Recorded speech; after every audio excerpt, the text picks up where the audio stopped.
Hello everyone and welcome back. So आज जो class में हम लोग डिस्कस करने वाले हैं, आज का जो लेक्चर है हमारा, वो है एब्सोल्यूट बेंडिंग मोमेंट हम लोगों को फाइंड आउट करना। राइट, जो हमारे लास्ट लेक्चर्स थे, इससे पहले के कुछ लेक्चर्स हम लोगों ने डिस्कस किए हैं, वो सारे लेक्चर्स में हमारे जो हैं, कुछ नंबर ऑफ लेक्चर्स की बात करें तो जिसमें हमने इन्फ्लुएंस लाइन डायग्राम की बात करी है, लाइक रिएक्शन के लिए आईडी कैसे ड्रॉ होता है, shear force at a section के लिए क्या होता है, बेंडिंग मोमेंट के लिए क्या होता है। फिर जो लास्ट लेक्चर था उसमें मैंने आपको एब्सोल्यूट बेंडिंग मोमेंट क्या होता है उसके बारे में बताया। तो उसी से रिलेटेड ये प्रॉब्लम है, और इसमें हमसे ये बोला गया है कि कुछ नंबर ऑफ लोडिंग्स हैं, लाइक एक 120 किलो न्यूटन लोड है, 60 किलो न्यूटन लोड है, 150 किलो न्यूटन लोड है एंड 70 किलो न्यूटन का लोड है, जिसकी टोटल जो बीम की स्पान लेंथ है, ग्रेडर की स्पान लेंथ है, वो 10 मीटर। और ये क्या कर रहा है, रन कर रहा है कहाँ से, लेफ्ट टू राइट की डायरेक्शन, लेफ्ट से राइट की डायरेक्शन में क्या कर रहा है, रन कर रहा है, मूव कर रहा है। और आपसे ये बोला गया है कि अगर ऐसी कोई कंडीशन है, आपका जो ग्रेडर की लेंथ है वो 10 मीटर है और इस तरीके से लोडिंग आपकी जो है वो लेफ्ट टू राइट मूव कर रही है, तो आपको absolute bending moment find out इस पे करना है। सो फर्स्ट ऑफ ऑल तो हमें ये पता होना चाहिए कि एब्सोल्यूट बेंडिंग मोमेंट होता क्या है। तो मैंने आपको लास्ट लेक्चर में बताया था कि एब्सोल्यूट बेंडिंग मोमेंट मतलब जो near the centre of span develop होता है, वो एब्सोल्यूट बेंडिंग मोमेंट होता है। अब near the centre of span क्या होगा, या वो किस लोड के नीचे डेवलप होगा, वो हम इस प्रॉब्लम के अंदर, राइट। तो इसको स्टार्ट करने से पहले आपको क्लियर है, ये क्वेश्चन आपके सामने क्लियर है कि ये नंबर ऑफ लोडिंग है, आपकी ग्रेडर स्पान 10 मीटर है और आपको फाइंड आउट क्या करना है, एब्सोल्यूट बेंडिंग मोमेंट करना है। अब इसको स्टार्ट करने से पहले सबसे पहले हम यहाँ पे ग्रेडर बना लेते हैं। तो ये हमारा ग्रेडर रहेगा, यह हमारा बीम रहेगा। ये हमने एक सिंपली सपोर्टेड बीम ले लिया जिसकी ये जो स्पान लेंथ है एल, ये 10 मीटर है, राइट। ये ए पॉइंट है, ये बी पॉइंट है, क्लियर। और अगर मैं इस बीम का सेंटर देखूं, या इस ग्रेडर का मैं सेंटर देखूं, तो ये सेंटर पॉइंट है। तो ये सेंटर पॉइंट कितना हो जाएगा, यहाँ से ये हो जाएगा 5 मीटर पे, और यहाँ से ये भी हो जाएगा 5 मीटर, क्लियर। अब ये क्या बोल रहा है कि अपन को एब्सोल्यूट बेंडिंग मोमेंट निकालना है, जो कि मैंने बोला कि नियर द सेंटर होता है, मतलब सेंटर से कुछ आजू बाजू में होगा, हो सकता है राइट साइड में होगा, हो सकता है लेफ्ट साइड में होगा। अब वो कहाँ होगा, उसके लिए हमें उसकी पोजीशन निकालनी पड़ेगी। तो सबसे पहले इस पोजीशन को निकालने के लिए या एब्सोल्यूट बेंडिंग मोमेंट को कैलकुलेट करने से पहले आपको एक कंडीशन पता होनी चाहिए। वो कंडीशन क्या होती है, सबसे पहले आपको ये इंस्पेक्शन करना पड़ता है, जो मैंने लास्ट लेक्चर में भी बताया था। पहले आपको ये पता करना पड़ता है कि किस लोड की वजह से मैक्सिमम बेंडिंग मोमेंट डेवलप होगा, किस लोड की वजह से मैक्सिमम बेंडिंग मोमेंट डेवलप होगा किसी पर्टिकुलर सेक्शन पे या सेंटर ऑफ स्पान। जैसे एक कंडीशन होती है जिसमें क्वेश्चन में क्या करता है, वो बोल देता है कि ये 4 लोड है, जिसमें से आपको जो आपका चूजन लोड है वो 150 किलो न्यूटन है, आपको 150 किलो न्यूटन के लोड के नीचे ही बेंडिंग मोमेंट को निकालना है। ऐसा भी क्वेश्चन एब्सोल्यूट बेंडिंग मोमेंट में मिल सकता है कि find out the maximum moment या absolute bending moment under the load, क्या बोल देगा, 150 किलो न्यूटन। तो उसने आपको लोड बता दिया, मतलब आपका जो रिजल्टेंट लोड होगा वो जो निकलेगा वो किसके रेफरेंस में निकलेगा, वो इसके रेफरेंस में निकलेगा। लेकिन यहां पर आपको कोई भी लोड के बारे में इसने नहीं बोला, इसने बोला ये नंबर ऑफ लोडिंग है और आप फाइंड आउट करिए एब्सोल्यूट बेंडिंग मोमेंट। तो सबसे पहले आपको एक लोड को चूज करना पड़ेगा जिसकी वजह से मैक्सिमम मूवमेंट आएगा। तो अगर मैं बात करूं बाय स्टडिंग द लोड्स, जो हमने पुराने क्वेश्चंस करे हैं और उस क्वेश्चन के हिसाब से जो हमारा नॉलेज डेवलप हुआ है, उसके हिसाब से अगर मैं आपसे ये पूछूं कि मैक्सिमम जो बेंडिंग मोमेंट आएगा मिड स्पान पे, इनमें से किस लोड को सेंटर पे रखने पे आएगा, तो आपको क्या समझ में आता है। तो सिंपल सी बात है, मैंने लास्ट जो बेंडिंग मोमेंट का क्वेश्चन कराया था उसमें आपको ये बताया था कि जब कोई लोड रन करता है आपके स्पान पे, तो बीच में एक सेक्शन आता है, एक लोड को आप क्रॉस कराते हैं, यहाँ की एवरेज बढ़ती है, यहाँ की ज्यादा है, यहाँ की अभी भी कम है। फिर एक और लोड को क्रॉस कराते हैं, यहाँ की एवरेज और बढ़ती है, यहाँ की कम है। फिर एक और को क्रॉस कराया, अब यहाँ का बढ़ गया, यहाँ का कम हो गया। दैट मीन जो थर्ड नंबर पे लोड क्रॉस किया उसने क्या किया, कंडीशन को चेंज कर दिया। पहले एवरेज यहाँ ज्यादा था, जैसे ही थर्ड नंबर का लोड इधर आया तो यहाँ का एवरेज ज्यादा हो गया। दैट मीन कि वो जो थर्ड नंबर का लोड है वो क्या कर रहा है, बेंडिंग मोमेंट को चेंज कर रहा है। वही वो लोड है जहां जो मिड स्पान पे आना चाहिए। तो वो मैक्सिमम लोड जो कंडीशन को चेंज कर दे। तो यहाँ पे आपको देख सकते हैं कि यहाँ 120 का लोड है, ये लोड इस तरफ जाएगा, अगर सेक्शन के, ये सेक्शन के लोड के इस तरफ रहेगा, बाकी 3 इस तरफ रहेंगे, तो मैक्सिमम मूवमेंट कहाँ आएगा, यहाँ आएगा। लेकिन फिर इसके बाद ये इधर आ जाएगा, तो ये कितना हो जाएगा, 120 160 कितना हो जाएगा, 180 के अप्रोक्स। उसके बाद भी इस तरफ ज्यादा है, इसका मतलब 150 का ऐसा लोड है कि जैसे ही वो सी को अगर क्रॉस करके इस तरफ आएगा तो इधर का मूवमेंट बढ़ेगा, और उधर का जाएगा तो उधर का एवरेज लोड बढ़ जाएगा। दैट मीन कि यहाँ पे जो आपका चूजन लोड होगा वो कितना होगा, 150 किलो न्यूटन। दैट मीन कि जो मैक्सिमम जो लोड होगा वो कितना, किसके नीचे आएगा, 150 किलो न्यूटन के नीचे आएगा। तो सबसे पहले आपको इसमें से एक लोड को चूज करना पड़ता है। जिसके वजह से आपका मैक्सिमम मूवमेंट मिड स्पान पे मिलेगा। तो यहाँ से वो मुझे लोड मिल गया, वो कौन सा लोड है, 150 किलो न्यूटन, जिसकी वजह से मैक्सिमम मूवमेंट आएगा।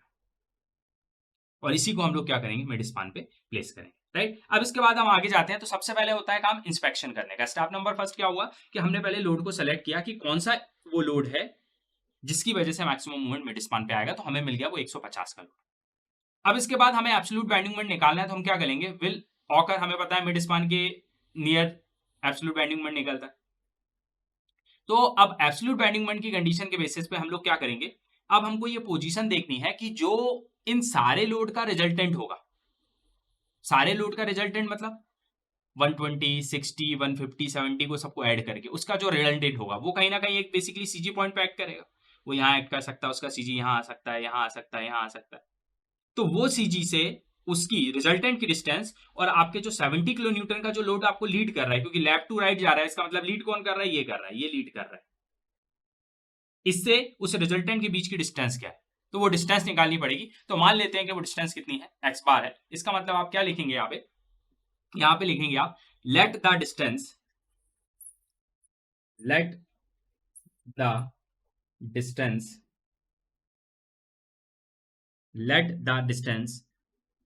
of the resultant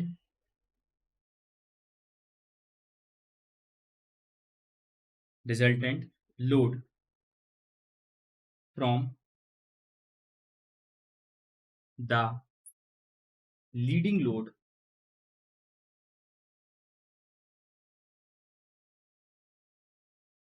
is x bar। इसका मतलब क्या, हमने ये माना कि इसका जो रिजल्टेंट लोड निकलेगा, इनका सबका सम करके एक रिजल्टेंट लोड निकलेगा, वो बेसिकली इस पूरी बॉडी के सीजी पे कहीं एक्ट करेगा। वो यहाँ भी हो सकता है, यहाँ भी हो सकता है, कहीं भी हो सकता है। तो वो उस रिजल्टेंट से आपका जो लीडिंग लोड है 70 किलो न्यूटन, इन दोनों के बीच की जो डिस्टेंस है वो कितनी रहेगी, वो एक्स बार रहेगी। वो डिस्टेंस को हमने क्या मान लिया, एक्स बार मान लिया। तो सबसे पहले हमने लोड चूज किया, उसके बाद हम लोगों ने क्या किया, डिस्टेंस ले लिया, वो डिस्टेंस हमें एक्स बार मिल गया। अब इसके बाद क्या करेंगे, अब इस डिस्टेंस को फाइंड आउट करने के लिए अब क्या करना है, हमें ये एक्स बार डिस्टेंस करनी है। तो हम क्या करेंगे, डिस्टेंस को फाइंड करने के लिए हम क्या करेंगे, टेकिंग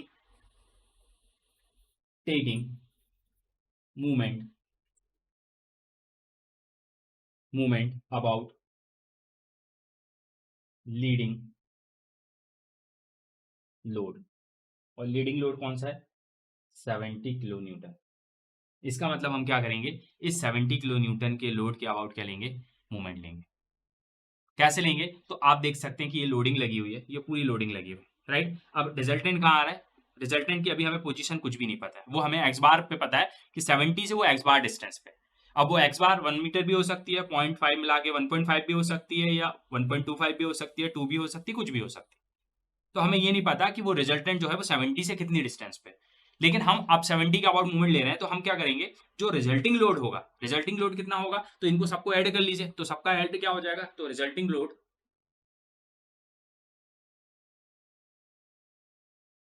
इसका मतलब समीशन डब्ल्यू कितना हो जाएगा, 120 प्लस 60 प्लस 150 प्लस 70। इसको टोटल कर लीजिए, ये टोटल कितना आएगा, 400 किलो न्यूटन। ये आ गया आपका समीशन डब्ल्यू।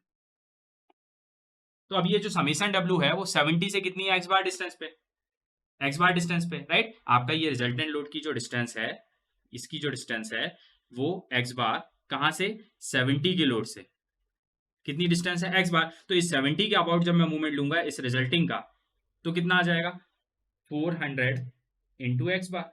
और ये इक्वल कितना होगा, ये सारे लोड का जो मूवमेंट होगा 70 के अबाउट के उसके बराबर होगा। इसका मतलब मैं 70 के आउट से पहले 120 का लेता हूं, तो 120 जाएगा, तो 120 इंटू इस 120 से 70 तक की डिस्टेंस कितनी हो जाएगी, 0.5 प्लस 0.5 प्लस 1 कितनी हो जाएगी, 2, राइट। ये उस तरफ रहेगा तो माइनस में रहेगा, इस तरफ आ जाएगा तो प्लस हो जाएगा। ये ऐसे एंटी क्लॉक जा रहा है, लेकिन मैं उस तरफ लेता तो माइनस में, तो इस तरफ जाएगा तो प्लस मिलेगा। तो यहाँ साइन मत देखिएगा, क्योंकि दोनों को इक्वेट कर रहा है, राइट। अब इसके बाद गया 60 का लोड, 60 जा रहा है, तो प्लस लिख दीजिए 60 इंटू 60 से ये 70 की डिस्टेंस, तो 0.5 ये और 1 कितनी हो जाएगी, 1.5, राइट। उसके बाद प्लस कितना हो जाएगा, इसी 70 के अबाउट इस 150 की डिस्टेंस, तो प्लस का 150 इंटू ये डिस्टेंस, ये कितनी हो जाएगी, 1।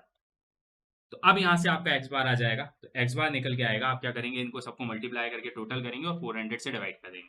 तो 400 से जब डिवाइड करेंगे पूरे को और सॉल्व करेंगे तो एक्स बार की वैल्यू आ रही है 1.2 मीटर। 1.2 मीटर, इसका मतलब ये कि आपका ये 70 का लोड है, इससे 1.2 मीटर की डिस्टेंस में, मतलब 1 तो ये हो गया और 0.2 मतलब इसके बीच में, 0.5 के बीच में 1.2 का आएगा, इसके बाद आएगा। इसका मतलब आपका जो रिजल्टिंग लोड होगा ना वो यहाँ कहीं एक्ट कर रहा होगा, यहाँ पे आपका रिजल्टिंग लोड एक्ट कर रहा है समेशन डब्ल्यू। और यहां से इस 70 की डिस्टेंस क्या थी, एक्स बार वो कितनी है 1.2 मीटर, वो 70 तक की डिस्टेंस, राइट। तो अपन को ये पोजीशन मिल गई कि जो आपका रिजल्टिंग लोड होगा इन सब का जो रिजल्टिंग लोड होगा वो कहां एक्ट करेगा, वो एक्ट करेगा 60 और 150 किलो न्यूटन के लोड के बीच में। और बीच में कहा 150 से 0.2 मीटर इधर और 60 से 0.3 मीटर इधर, और दोनों के बीच में बेसिकली डिस्टेंस कितनी है 0.5। तो सबसे पहले आपको वो पोजीशन निकालनी पड़ेगी कि आपका रिजल्टिंग लोड कहां एक्ट कर रहा है। तो सबसे पहले आपने 150 का लोड चूज किया जिसकी वजह से मैक्सिमम मूवमेंट आएगा।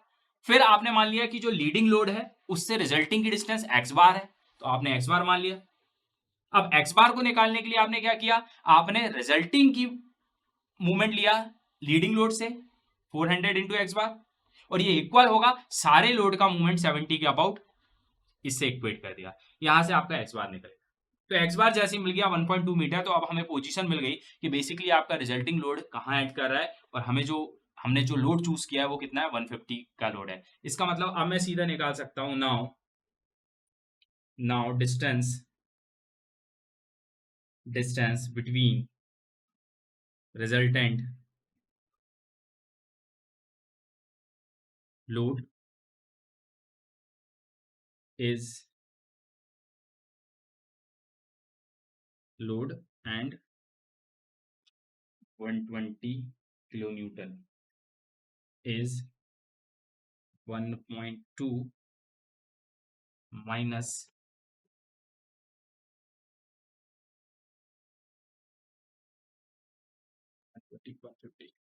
150 कितनी हो जाएगी, 1.2 में से आप माइनस कर दीजिए 1 को, तो ये बचेगा आपके पास 0.2 मीटर। इसका मतलब distance between resultant load and 150 kilo newton load is 0.2 metre, right. इसका मतलब आपका जो रिजल्टेंट लोड लगेगा summation W means 400 kilo newton, और आपका 150 का जो लोड लगेगा, इनके बीच में जो डिस्टेंस रहेगी वो कितनी रहेगी 0.2 मीटर रहेगी। ये कंडीशन क्रिएट होती है, राइट। तो अब अपन को पोजीशन मिल गई, अब अपन लोडिंग को प्लेस कर सकते हैं। तो लोडिंग को प्लेस कैसे करेंगे देखते हैं। लोडिंग को प्लेस करने के लिए अपन को क्या करना है, यहाँ पे आप बनाइएगा वापस से अपना ग्रिडर, ठीक। ये पॉइंट ए है, ये पॉइंट बी है, ए और बी पॉइंट लिया। उसके बाद क्या करेंगे, आपकी ये टोटल जो स्पान था वो था आपका 10 मीटर, राइट। सबसे पहले क्या करिए, आप सेंटर कट कर लीजिए इस बीम का। तो बीम का जो सेंटर होगा वो ये सेंटर हो गया, जो कि यहाँ से 1.5 मीटर पे है, और यहाँ से भी 5 मीटर पे, ठीक है। ये आपका सेंटर है। और जैसे ये सेंटर कट किया, अब आप थोड़ा सा रिकॉल करिए एब्सोल्यूट बेंडिंग मोमेंट की डेफिनेशन को। वो क्या बोलती थी कि सेंटर से आपके एब्सोल्यूट बेंडिंग मोमेंट की डिस्टेंस और आपके चूजन लोड की डिस्टेंस, मतलब जो आपने 150 किलो न्यूटन को चूज किया, इन दोनों की डिस्टेंस जो होती है वो सेंटर से बराबर होती है। और बराबर होती है, साथ में आपको यह भी याद रखना है कि आपका जो समेशन डब्ल्यू है, जो रिजल्टेंट लोड है उसकी डिस्टेंस, और 150 की लोड की डिस्टेंस कितनी है 0.2 मीटर है, और ये दोनों क्या रहेंगे सेंटर से भी बराबर रहेंगे। इसका मतलब मैं क्या करूं, इसको सेंटर से बराबर रखना है तो मैं 150 को इस तरफ कर देता हूं, ये 150 का लोड हो गया, और इस सेंटर से इस तरफ रिजल्टेंट लोड कर देता हूं, रिजल्टेंट 400, और इन दोनों के बीच की डिस्टेंस कितनी है 0.2 मीटर, राइट। इसका मतलब ये सेंटर से दोनों बराबर डिस्टेंस पे होने चाहिए, तो बराबर डिस्टेंस पे होने चाहिए, इसका मतलब ये होगा 0.1 मीटर पे और ये भी होगा कितने पे 0.1 मीटर। क्लियर। इसी तरीके से अगर ये 0.1 मीटर पे है तो यहां से ये डिस्टेंस कितनी हो जाएगी, यहां तक पूरी 5 थी तो ये कितनी हो जाएगी 4.9। इसी तरीके से ये 0.1 है तो यहां से ये कितनी हो जाएगी, ये भी हो जाएगी 4.9, राइट। अब रिमेनिंग लोड इसके रेफरेंस में पुट कर दीजिए, तो 150 के आगे, 150 के आगे कितना है 70 का लोड है, तो यहां पे लगा दीजिए 70 का लोड। यहां से कितनी डिस्टेंस 1 मीटर, 150 के आगे, 150 के आगे 0.5 के बाद क्या है 60 का लोड, तो 150 के आगे 0.5 के बाद यहां कहीं लगा दीजिए 60 का लोड, ठीक है। और इसमें और 150 में डिस्टेंस कितनी रहेगी 0.5 की रहेगी। इसके बाद 60 के बाद कितना लगा दीजिए 120, तो यहाँ पे आ जाएगा 120 का लोड अगेन 120, 60 और 120 के बीच में डिस्टेंस कितनी है 0.5, तो यहाँ पे भी ये डिस्टेंस कितनी रहेगी 0.5 है, ठीक। अब मैं आपसे बोलूं कि इस 150 की डिस्टेंस इससे कितनी हो जाएगी, तो यहाँ से ये सेंटर तक 5 थी और ये 0.1 मतलब 5.1 मीटर हो जाएगी, और ये कितनी बचेगी, तो 5.1 है तो ये बचेगी यहाँ से 4.9, ये ऊपर मैंने लिख दिया। ये प्लेसिंग आपको करनी पड़ेगी। ये प्लेसिंग थोड़ी सी हमको देख के डिफिकल्ट लगती है बिकॉज यहाँ पे जो थोड़ा सा है हौच पौच होता है, लेकिन सबसे पहले आप क्या करिए ना, आप सबसे पहले बीम को ड्रॉ करिए, आपने ये स्पेसिंग निकाली पहले इसको मेंशन कर दीजिए, इसको एज इट इज ले जाके आप इस बीम के सेंटर पे रख दीजिए, दैट मीन कि जो सेंटर आएगा वो इन दोनों के बीच में आएगा। लेफ्ट में आप क्या कर दिया, आपने रिजल्टिंग लोड कर दिया, और राइट में आपने क्या कर दिया 150 कर दिया। क्लियर है। अब इसको आपने डिवाइड बाय 2 कर दिया तो 0.1 ही हो गया, 0.1 ही हो गया, और इसके ही रेफरेंस में बाकी की लोडिंग को पुट कर दिया। तो जैसे ही आपने ये पुट करी अब आपको कंडीशन मिल गई है, अब क्या करेंगे, अब आपको रिएक्शन निकालनी पड़ेगी, तो let VA and VB is vertical reaction at point A and B, right. तो VA और VB निकालना है तो क्या करते हैं, A क्या अबाउट मूवमेंट ले लेते हैं, taking movement about point A, A क्या अबाउट लेते हैं तो कैसे जाएगा -VB into 10 plus 400 into 4.9 equal 0 हो जाएगा, तो यहाँ से VB कैलकुलेट होके आएगा और वो आएगा 196 किलो न्यूटन।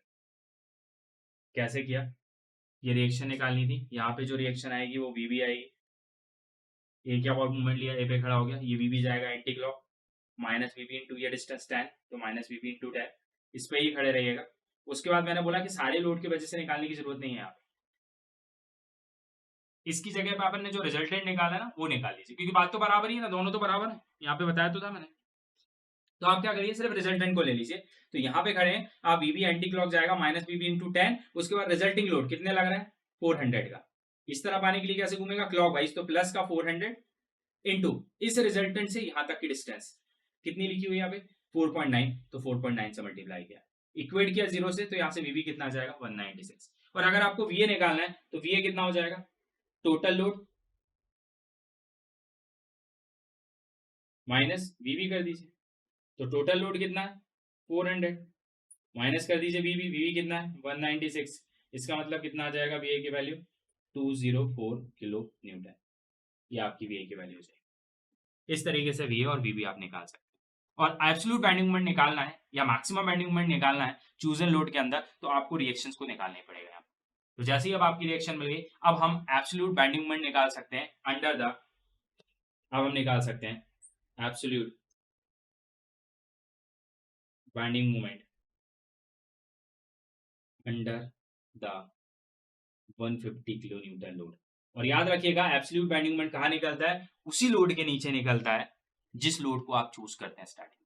और चूज करने का मतलब ये नहीं है कि इसमें से कोई भी एक सेलेक्ट कर लिया, आपको ये देखना है कि जिसको मैं सेंटर पे रखूंगा, जिसकी वजह से मैक्सिमम मूवमेंट डेवलप होगा इस बीम में, उसको सेलेक्ट करना है आपको, अगर सेलेक्ट करना है।